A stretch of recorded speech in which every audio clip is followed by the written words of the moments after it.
আবারও আরেকটি নতুন ভিডিওতে সকলকে স্বাগতম। তো চ্যানেলে নতুন হয়ে থাকলে আপনারা সাবস্ক্রাইব করুন এরকমই নিত্য নতুন হ্যান্ডমেড অ্যাম্প্লিফায়ারের ভিডিও দেখার জন্য। তো যে অ্যাম্প্লিফায়ারটা দেখাবো এর ট্রান্সফর্মার থেকে শুরু করে বেস্টেবল বোর্ড, মেন বোর্ড সব কিছু হ্যান্ডমেড, ঠিক আছে। 200 ওয়াট অ্যাম্প্লিফায়ার এটা। তো এটা যাচ্ছে মেদিনীপুর। ফ্রন্ট প্যানেল দেখতে পাচ্ছ, এটা পাওয়ার অন করছি। এটা হচ্ছে মেন পাওয়ার এলইডি। এটা ভিউ মিটার দেওয়া আছে, গান যেমন সাউন্ড উঠবে সেই হিসাবে চলবে। বেস, ট্রেবল আর যেটা ব্যালেন্স লেখা আছে এটা ক্যাবিনেটে, কিন্তু এটা মিডের অপশান দেওয়া আছে, বা যেটা ভোকাল যেটাকে বলে, ঠিক আছে। ওপরে থাকলে ইউএসবি থেকে চলবে, নিচে করলে পেছনে ব্যাক সাইড থেকে চলবে, সেটাও দেখাবো।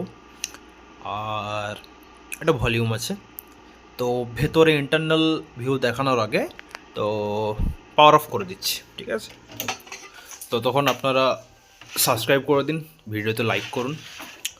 তো জাস্ট খোলেই রেখেছি আমি, ঠিক আছে।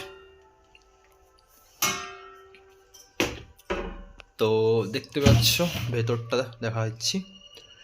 এটা একদম কপারের ট্রান্সফর্মার, এখানে তার আছে দেখতে পারো যেভাবে খুশি। তো এটা 4 নম্বর করে বানানো হয়েছে, আগে 3 নম্বরে হতো, আবার 3 নম্বর পরেও হবে, কোনো সমস্যা নেই। যখন যেটা অ্যাভেলেবেল আছে সেটা দিয়ে করা হচ্ছে। 35 অ্যাম্পিয়ার যেটা প্রপার সেটাই বলা হবে, ঠিক আছে। 35 অ্যাম্পিয়ারের মেন ট্রান্সফর্মার এটা। আর বোর্ডটা আমাদের দেখতে পাচ্ছ, এটা আমাদের প্রথম লটের যে 300 ওয়াট বোর্ড আসছিলো, তো এটা সেই বোর্ড। তো সেই বোর্ডই এখানে দেওয়া হয়েছে। 200 ওয়াটের নতুন বোর্ড এখনো রেডি করতে পারিনি, তাই 300 ওয়াটের বোর্ডেই 2 পেয়ার ট্রানজিস্টার ইউজ করে 200 ওয়াট বানিয়েছি। সিম্পল একদম, ঠিক আছে। বেস্টেবল বোর্ড দেখতে পাচ্ছ, সেই আমাদেরই বেস্টেবল বোর্ড। আর ভিউ মিটার সার্কিট দেওয়া হয়েছে। দেখুন এই পাইপ দিয়ে খুব সুন্দরভাবে এলইডিগুলোকে রেডি করা হয়েছে, পরে আপনারা খুলতেও পারবেন, ঠিক আছে। তো কাজের কোয়ালিটি দেখুন, ঠিক আছে। মেশিন সকলে বানায়, আমিও বানাই, ঠিক আছে। তো আমি আমার মতো করার চেষ্টা করি, আমার থেকে ভালো এই কাজটা কেউ করতেই পারে, ঠিক আছে। বলবো না যে এরকম মেশিন কেউ করতে পারবে না, এর থেকে অনেক ভালো করতে পারবে, ঠিক আছে। আমার কাছে এটা আমার স্ট্যান্ডার্ড কাজ এভাবে করেছি, ঠিক আছে। তো এটা ডট এবং বার সিলেক্ট করার জন্য এই সুইচটা। পেছনে ফিউজ আছে, আর স্পিকার ব্যাক সাইডটা দেখাচ্ছি। ব্যাক সাইডে এখানে মেন ফিউজ দেওয়া হয়েছে, এসি কল হোল্ড করার জন্য ওয়্যার ক্ল্যাম্প ইউজ করা হয়েছে, ঠিক আছে। তো এই ছোটো ছোটো জিনিসগুলো আমি খুব খেয়াল করি। 2 নম্বর স্পিকার কানেক্টর দেখতে পাচ্ছ, একদম হেভি কোয়ালিটি। এটাতে কিসে লাগানো থাকে সেটা আপনারা কমেন্ট করুন, আপনারা জানলে নিশ্চয়ই জানেন। একটা ফ্যান দেওয়া হয়েছে। এই পাশেরটা আউটপুট, এটা আছে ইনপুট, একদম সিম্পল। এখানে একটা স্টিকার দিয়ে বন্ধ করে দেওয়া হবে, ঠিক আছে। তো টেস্টিং ভিডিও দিয়ে দেওয়া হবে চ্যানেলে, তো সেখান থেকে আপনারা দেখে নেবেন। আর এর মধ্যে বলার মতো কিছু নেই, ঠিক আছে। তো এই হচ্ছে অ্যাম্প্লিফায়ার। তো দেখা হচ্ছে পরবর্তী ভিডিওতে। এটা মেদিনীপুর যাচ্ছে, Medinipur town.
Bapa Remix Pandu Washi